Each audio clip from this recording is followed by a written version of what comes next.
নওজোয়ান ছেলেরা বাপ অনুরোধ করলাম, ভাইয়া নামাজ পড়ো, আবার শুরু করো জিন্দেগি। হিম্মত করলে পারবা ইনশাআল্লাহ। তুমি পারবা না তো বুড়ানি পারবে, তুমি পারবা না তো বাচ্চানি পারবে, পারলে তো তুমিই পারবে। আল্লাহর কোরআনের সংকলন প্রথম কাজ, তখন এত বড় প্রকল্প এই সর্বপ্রথম করবে, এই কামটা দায়িত্বশীল প্রধানকে কারে দিবে? তা আবু বকর সিদ্দিক রাদিয়াল্লাহু তাআলা আনহু, যার নাম প্রস্তাব করছে, ওনার বয়স ছিল মাত্র 16 বছর।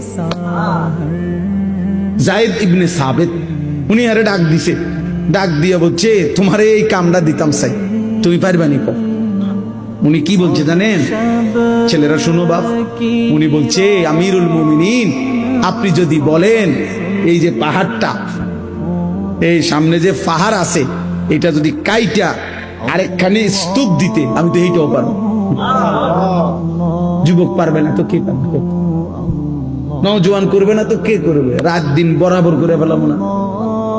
এবং ঠিকই উনি দিবান নিশি মেহনত করে এত বড় আজিম শান খেদমত তিনি তৈরি করে দিচ্ছেন। এজন্য পারলে কে পারবে? যুবক পারবে ইনশাআল্লাহ। আল্লাহ আমাদের নওজোয়ানদেরকে তৌফিক দান করেন, আল্লাহ আমাদের যুবকদেরকে জাগিয়ে দেন আগামীর পৃথিবীর জন্য, ইসলামের জন্য।